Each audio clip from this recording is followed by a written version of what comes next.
네, 시장이 살아 움직인다면 역시 종목을 또 공부해 봅니다. 스몰캡 공략주고요. 유화증권의 최성환 스몰캡 애널리스트 함께 이야기 나눠봅니다. 안녕하십니까? 예, 안녕하십니까? 자, 징검다리 연휴인데도 또 나와주셨습니다. 고맙습니다. 오늘 공부해 볼 기업은 어떤 기업입니까? 오늘은 그 보안 솔루션 관련 기업을 준비해 봤는데요. 우리가 보안이라고 하면 안랩과 같은 그런 백신 소프트웨어 회사라든지 그리고 윈스테크넷 같은 보안 장비 회사가 좀 대표적으로 알고 계시는 종목일 것 같습니다. 오늘 제가 소개시켜 드릴 종목은 공인인증서 관리와 관련된 업체입니다. 보안 솔루션 시장은 스마트폰 그리고 태블릿 PC 등 모바일 디바이스 보급 확대와 관련돼서 앞으로 연 10% 이상의 성장세를 유지할 것으로 보여지고 있고요. 그리고 관련 업체에 대한 관심이 좀 상당히 고조가 되고 있는 상황입니다. 그래서 이런 공인인증서 분야도 한번 관심 있게 보시면 좋지 않을까 해서 오늘 한번 소개시켜 드릴까 합니다. 그렇군요. 자, 이 보안이라고 한다면은 소프트웨어 업체인 안랩.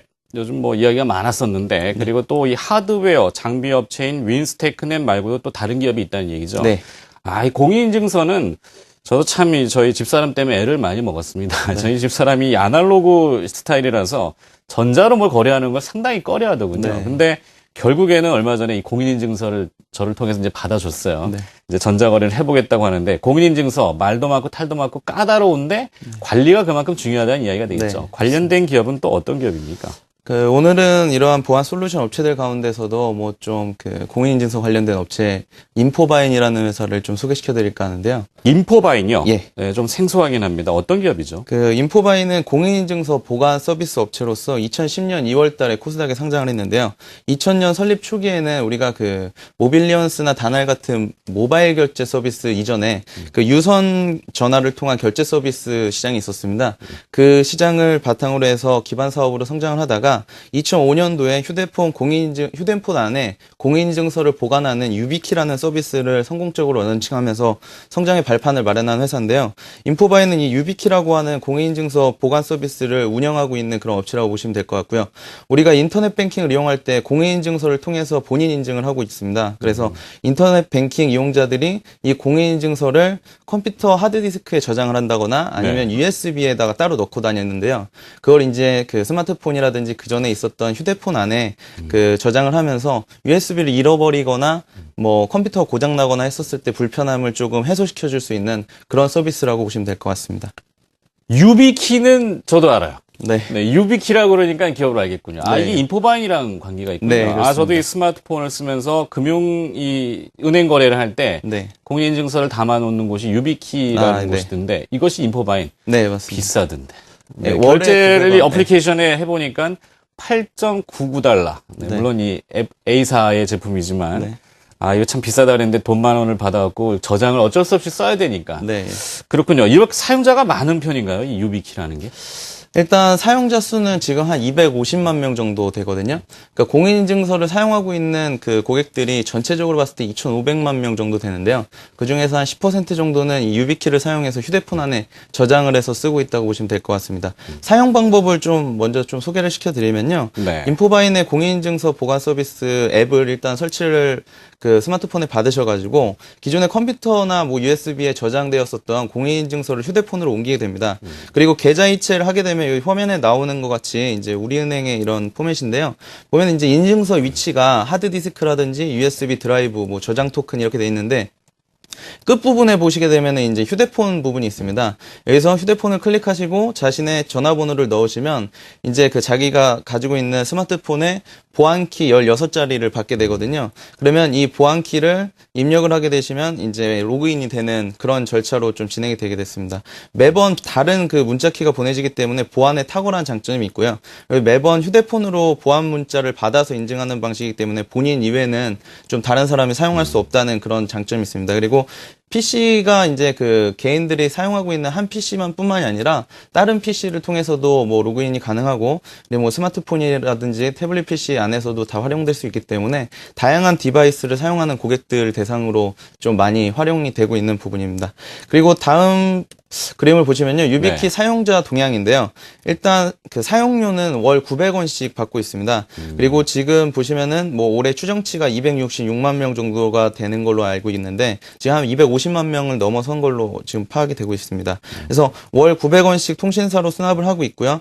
그리고 인포바이는 통신사나 그 제휴사들 수수료 40%를 제외한 60%를 일단 매출로 인식을 합니다. 그래서 1인당 월 500원에서 550원 정도의 매출 인식이 된다고 보시면 되고 지금 250만 고객이기 때문에 500원씩 12달을 하시면 150억에서 160억 정도 매출을 이루고 있는 그런 회사다. 이렇게 보시면 될 것 같습니다. 그렇군요. 네. 자, 이 유비키라는 거는 익숙한데 저도 그 화면을 보니까 이게 해보는 게 제가 했던 화면이 그대로 나오는군요. 네.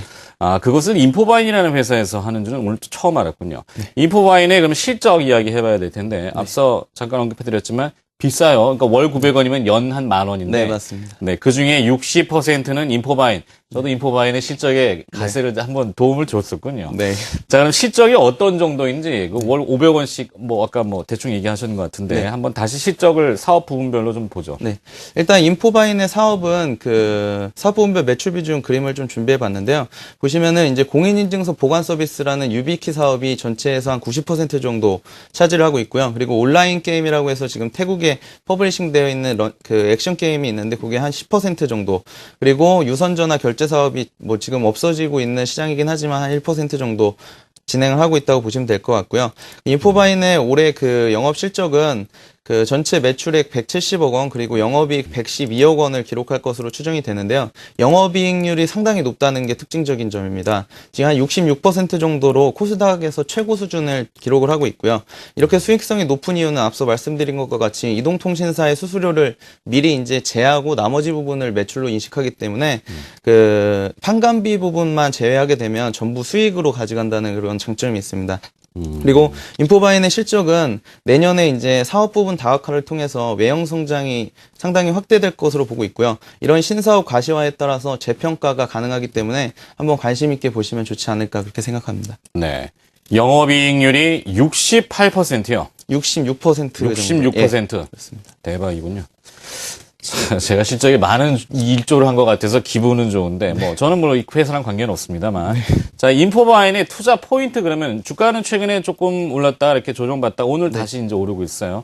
추가 상승이 가능한지 적정 주가하고, 그 다음에 투자 의견까지 쭉 한번 또 들어보죠. 일단 그 정부에서 이런 보안 정책을 상당히 강화시켜 나가고 있는 그런 상황이거든요. 그래서 성장성 확대가 기대되는 그런 업체다 이렇게 보시면 될 것 같고요. 금융 IT 보안은 이제 선택 사항이 아니라 필수 사항이지 않습니까? 그만큼 이제 지난해 농협 사태라든지 뭐 현대캐피탈 해킹 사고가 발생이 되면서 이런 보안에 대한 정책이 점차적으로 더 강화가 되고 있는 상황에서 인포바이는 공인인증서 보관 서비스를 하고 있기 때문에 실적 성장성이 더 우수할 수 있다 이렇게 보시면 될 것 같고요. 정부에서 2013년도서부터 그 공인인증서를 우리가 하드디스크 안에 보관을 하게 되면 이제 해킹 위험이 있기 때문에 그 부분을 이제 할 수 없도록 그 바깥에다가 공인인증서를 꺼내는 이런 작업들을 하고 있거든요. 이런 게 이제 의무화되게 되면 USB에 저장을 할 수도 있지만 이렇게 휴대폰에 그 저장을 하면서 사람들이 이제 어디를 가든지 간에 좀 이렇게 자유로울 수 있는 그런 서비스를 이용을 더 많이 할 것으로 이렇게 판단하고 있습니다. 그리고 그 인포바인이라는 회사가 그 무차익 경영을 통해서 안정성이 상당히 뛰어난 그런 회사라고 뭐 알려져 있고요. 그리고 400억 원 이상의 풍부한 현금성 자산을 가지고 있기 때문에 이 현금성을 어디에 활용하느냐에 따라서 이 신사업 구상을 지금 많이 하고 있습니다. 그래서 이 부분이 가시화됨에 따라서 외형 성장에 상당히 긍정적인 그런 요인으로 작용할 수 있을 것으로 판단하고 있거든요. 그래서 네. 좀, 그렇다면 네. 투자 의견은 어떻게 볼 수 있을까요? 유아증권에서는 지금 그 인포바인의 실적 대비해서 PER 수준이 한 7배 수준으로 상당히 좀 저평가되어 있다 이렇게 볼 수 있고요. 코스닥 그 소프트웨어 업체 평균이 한 15배 정도로 보면 앞으로 성장성이 더 확대될 수 있다 이렇게 보고 있습니다. 그리고 정부의 이런 보안 정책 강화 수혜와 신사업 가시화에 따라서 추가 성장이 기대되기 때문에 인포바인에 대한 투자 의견 매수와 그리고 목표 주가 3만 원을 제시하고 있는 상황입니다. 그렇군요. 자, 이 신사업, 그러니까 현금성 자산이 많고 또 주식은 실적 대비 저평가고 문제의 포인트는 이제 신사업, 성장 동력을 또 뭘로 찾느냐에 따라서 주가의 또 방향이 또 한번 결정될 텐데 신사업은 나중에 다시 한번 기회가 있으면 또 브리핑 집중을 해주시고요. 알겠습니다. 자, 이 공인인증서 저도 상당히 그 까다로운 이 작업이라고 해서 좀 거부를 했었는데 어쩔 수 없이 은행 거래를 하려면은 또 이 습득을 해야 되군요. 피할 수 없다면 우리가 또 알아야 될 것 같습니다. 공인인증서 관련된 회사 오늘 유비키 예, 그걸 저장하는 인포바인 네. 맞습니까? 네, 인포바인에 대해서 또 자세하게 들어봤습니다. 유화증권 스몰캡 팀의 최성환 애널리스트였습니다. 고맙습니다. 예, 감사합니다.